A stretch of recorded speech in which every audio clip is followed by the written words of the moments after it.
Vicepresidente, señor Juan Marín, buenas tardes. Muy buenas tardes, ¿qué tal?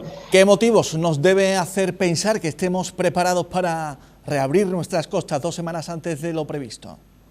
Bueno, especialmente el plan de desescalada presentado por el Gobierno de España, los criterios para ese desconfinamiento y esa salida de los ciudadanos a la calle y además recuperar parte de la actividad normal de sus vidas, pues establece unos criterios por parte del Gobierno de España que Andalucía cumple. Por lo tanto, si los cumplimos, entendemos que nosotros estamos en condiciones de afrontar esa desescalada asimétrica que anunciaba el presidente del Gobierno de España. Lo que no entenderíamos es que estos criterios sirvan para unas comunidades sí y para otras no, llevando a cabo negociaciones bilaterales de en qué momento puede pasar o no una comunidad autónoma o un territorio de una fase a otra. Yo creo que es muy claro, es evidente, y por eso entendemos que si cumplimos con esos parámetros de menos de 10 casos por cada 100.000 habitantes, si tenemos más de 1.200 unidades de cuidados intensivos preparadas, si tenemos más de 30.000 camas hospitalarias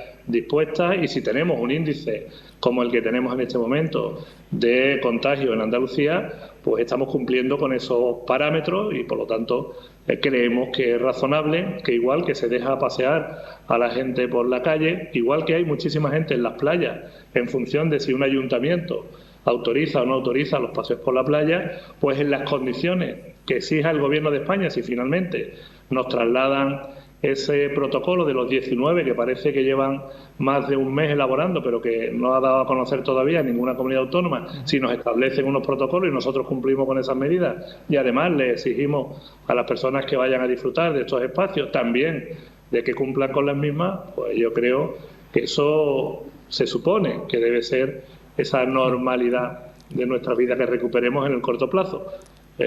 Siempre atendiendo criterios sanitarios, nunca atendiendo a criterios políticos, ¿no? Precisamente este mismo mediodía el consejero de Salud ha informado que casi toda Andalucía está en condiciones de pasar a esa fase 1. No sé si existe dudas o a día de hoy sobre algún territorio o alguna provincia andaluza que no vaya a estar preparada de cara a este próximo lunes, a esa fase 1. No, estamos hablando de distritos sanitarios, ¿no? De algunas zonas donde se concentra todavía un número de contagios o de hospitalizados superior a lo que establece la propia norma que ha llevado a cabo el ministro de Sanidad o el Ministerio de Sanidad, que es el mando único en nuestro país.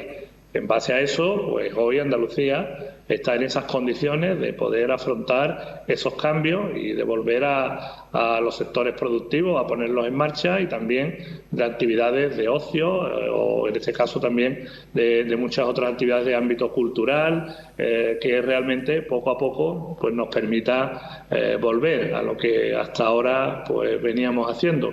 No de una manera como lo hacíamos, eso es evidente, eso a nadie se le escapa. Y siempre hay que insistir, ¿no?, desde la responsabilidad de los ciudadanos de cumplir con las normas que se han establecido y también de establecer las medidas de seguridad y dar las instrucciones correspondientes a las fuerzas y cuerpos de seguridad para hacer que todos los ciudadanos cumplan con esas normas. Ahora tenemos que ser más responsables que nunca. El virus no se ha ido, el virus ha venido a quedarse en nuestras vidas y a partir de ahora tenemos que aprender a convivir con él.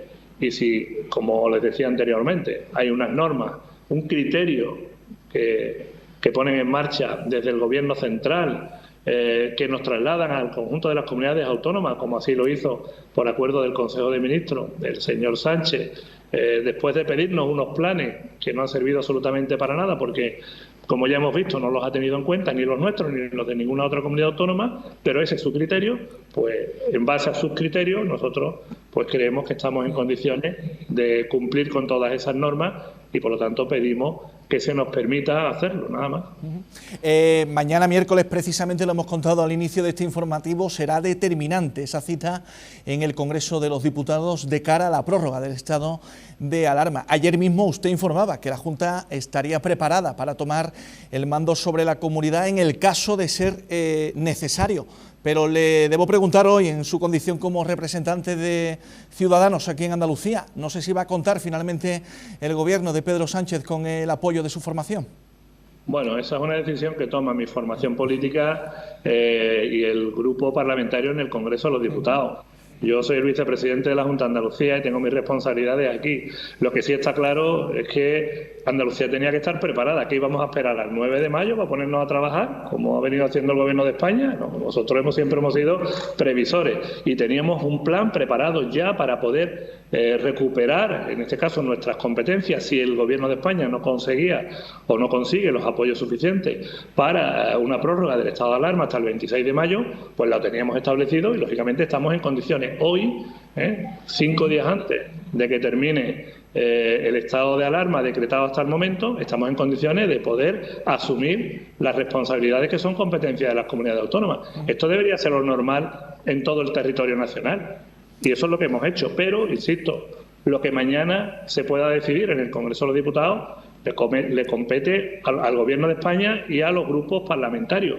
No sé si el señor Sánchez a esta hora tiene ya o no los apoyos suficientes, no lo sé, lo ignoro. Lo que sí está claro es que nos ha diseñado un plan de medidas económicas, como el anuncio de los 16.000 millones de euros no reembolsables, con unos criterios que son una moneda de cambio para que los grupos políticos finalmente, al menos algunos, respalden esa prórroga. Y creo que esa no es la fórmula. Yo creo que la prórroga hay que llevarla a cabo desde el consenso, desde el diálogo y, sobre todo, explicando hacia dónde vamos y qué medidas son las que se tienen previstas. No llevando a cabo, en este caso, una actuación como la de establecer criterios en el ámbito económico. Así lo dijo la propia señora Montero en su entrevista del pasado domingo, donde realmente pues se primen unas comunidades autónomas sobre otras y que los criterios, en función de cómo se van a recibir esos recursos, pues varían incluso en los tramos a la hora de adjudicar los mismos a las comunidades autónomas. Es decir, para los primeros 4.000 millones de euros pues hay 5 criterios, para los segundos 6.000 millones de euros hay otros 5 criterios diferentes y para el resto ni lo sabemos. Al final, ¿qué ocurre? Pues que una vez más vemos que las decisiones del Gobierno van en la línea fundamentalmente de conseguir esos apoyos, de seguir manteniendo el estado de alarma, que yo no lo pongo en discusión.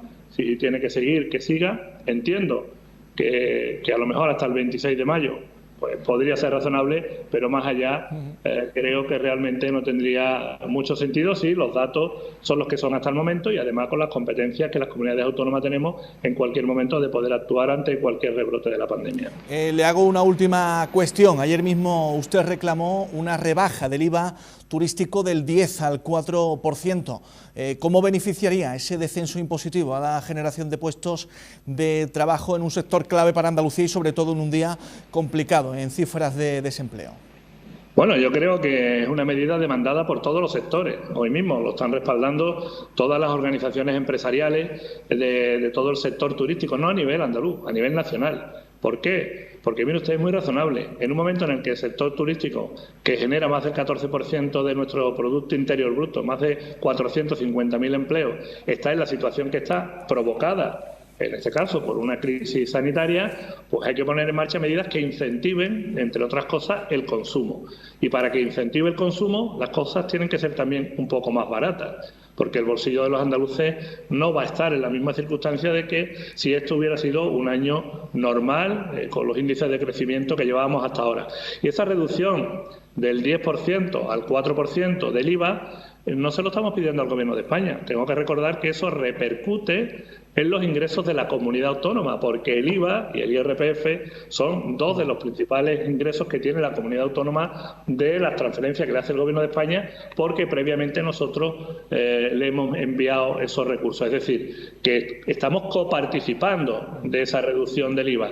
Y no solamente lo han pedido el sector hotelero. Hoy mismo las agencias de viaje pedían una reducción del IVA del 21 al 4%, porque es que ahora mismo el sector está paralizado, está congelado. Y si lo queremos reactivar, hay que poner en marcha medidas que incentiven el consumo y el empleo. Y creemos que esta es una buena medida que el Gobierno de España puede llevar a cabo para ayudar a todos los profesionales y a todos los trabajadores del sector turístico en Andalucía. Vicepresidente de la Junta de Andalucía, señor Marín, gracias por su tiempo y por su atención a los servicios informativos de 7 Televisión. Ha sido un placer. Buenas tardes. Buenas tardes.